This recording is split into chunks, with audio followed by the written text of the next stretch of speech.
Hi guys and girls, this is Alish from GainMediaLab.com. Welcome to my exciting world of live audio mixing.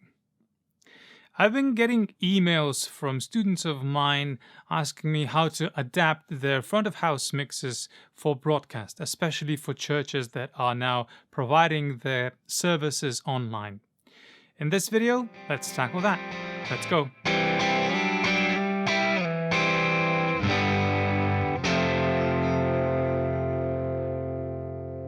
There's been a bunch of online videos recently about how to adapt your front of house mix for broadcast, and I won't go into all of the details that have been mentioned in the other videos. I just want to focus on some of the things that I think are relevant but haven't been covered that deeply by everybody else. Number one, let's just go straight to the facts here.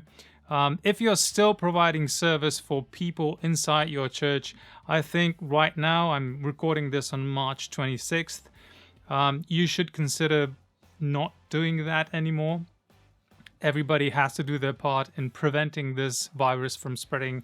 So move all of your congregation stuff online via Facebook Live, YouTube Live, whatever streaming service that you think is appropriate for your audience, but stop actually accepting people in your congregation to services live. I don't think that's really responsible at this moment. Maybe you will have to go to your church or your place of work to get the technical things organized and to actually run the show from there. I just want you to keep safe and make sure that you wipe down all of your work surfaces, that you wipe down and clean your digital console board or whatever gear that you're working with. I want you to take notice of the microphones that the singers are using and assign one microphone per one person. If that's not an option, then please clean those microphones regularly after everybody has been using them. They should wipe them down, and after every service or every use, you should be the one to clean those microphone capsules and guards very, very thoroughly with alcohol, with disinfectant. Also clean the mic stands and microphone bodies themselves so that we can prevent this virus from spreading even more. Most of you guys out there will be working with some sort of a digital console that will allow you to work for these services and for these mixes. One thing that I want you to sort of take note and check on your digital console is that you have the internal sampling rate set to 48 kilohertz. Why we want to do that is because most of the video software out there, especially the ones that are meant for not so experienced users but more at a consumer range, will use audio at 48 kilohertz, not sometimes providing the option of changing that sample rate. So if you are providing pre-recorded services or materials to that streaming service or streaming software, everything should lock at 48K. So just make sure that you check whether or not your console is set to that value and set it correctly. Now, the major thing to sort of wrap your head around is to change the focus and change the perspective. Now, you're not mixing for the PA system anymore. Now you're mixing for a listening audience that will be tuning in through phones and tablets and computers online. So you should sort of absolutely adjust your mix accordingly, meaning that you're not listening to the sources and to the music program and to the speech, whatever it is that you're mixing through a PA system, but rather than that, changing your listening environment to use a good pair of headphones or use some sort of studio speakers if you can.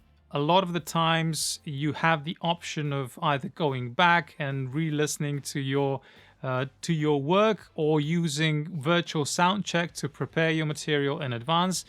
If you can do that, cut everything on your master bus below 200 Hertz while you're listening to the headphones, just to check whether your mix sort of still stands when listened to on computer speakers and phone speakers, because those things don't really get to generate a lot of low ends. So you should really sort of hone in everything within your sound. If you have the chance, also check your work by playing it through a computer, playing it through a phone, just to check your mix and to see whether or not it stands through that listening medium. I've mentioned the possibility of using virtual Soundcheck. You should absolutely consider the fact that you right now, if you're doing broadcast, are not bound to having everybody perform at the same time, as it is the case with a live service. So you can pre-record some sessions or some sections of your sermon, of your service, of whatever it is that you are working on, and then playing that back within the broadcast without doing it live, actually. This gives you the opportunity to go back, mix the entire thing the way you want it to sort of sound, and then work with that sort of pre-recorded mix that is very detailed, and you don't have the time pressure of sort of missing cues and figuring out whether your effects are running properly or not. You can take care of all of that beforehand. One aspect of these broadcast services is that you have to combine video with audio together. Make sure that your audio is delayed the proper amount of time, because the video will always have to just have that extra bit of processing that will delay it in terms of audio sync. So it will be absolutely necessary for the audio to get that delay and to get synced with the video. Check that. Have everything ready, have everything synced up so you don't get any surprises on the day of the actual broadcast service. We've touched upon the technical aspects of this. Now let's talk about the actual mix. First of all, you have a flat curve. There's nothing influencing the mix, like the room, the PA system, whatever's going on. So you actually have a clean slate, which is perfect. But what I tend to do with these types of situations where I have to mix for broadcast is apply a top-down approach. So I would first of all figure out what my output bus is going to be and apply some sort of a compression or something that will add glue to that entire mix, and then add all of the channels and all of the signals to that. It's basically mixing into compression so that everything works nicely. Add a limiter, get your audio levels correctly for the broadcast, and the limiter will allow you to do just that and sort of stay within a dynamic range that is pleasing to the ear for those services. Keep in mind that what you hear through the headphones on your mix will not be the same thing that the audience will hear once this is mixed, and that is because different services, different streaming providers will have their own codecs and will have their own compression that will be added on top of whatever you're sending. So once you do that, if you have the option, do a test run, compare something that you may have recorded through your headphones with whatever is being then sent and crunched and uploaded and companded and whatever it is that those codecs do to your original mix. See what happens. See if you need to adjust your main output EQ accordingly to get the best possible results. But always think in terms of the end user. So what you have to mix for is somebody who is listening on the other side of the computer, of a phone, or whatever it is that they're listening on. So adjust your mix accordingly and try and adjust it to various broadcast services. Mind you, if you're streaming to several services at once, you should check the sound on all of them because they might vary, and then sort of do a median of all that, like a compromise for all of those services, and just provide a mix that sort of is a best fit for all. One thing that I really find interesting or helps me provide sort of a live sound feel is adding a few ambient microphones, even if the place is empty. It will provide like a natural reverb to the entire sound that you're working on.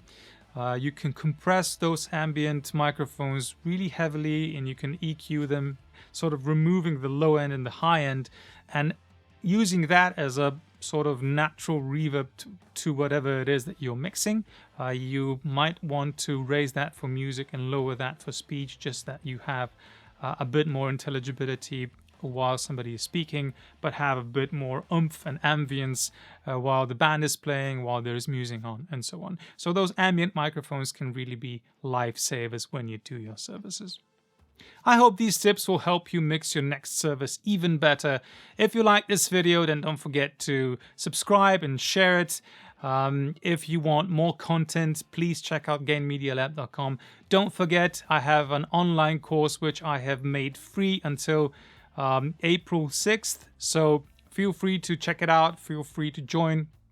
I'll post a link to a video where everything is explained. So I hope to see you there, and I hope you have a great service the next time you do that. Stay strong, stay healthy, take care of yourself, take care of each other, and hopefully we'll get to mix great shows very soon in the future. Bye.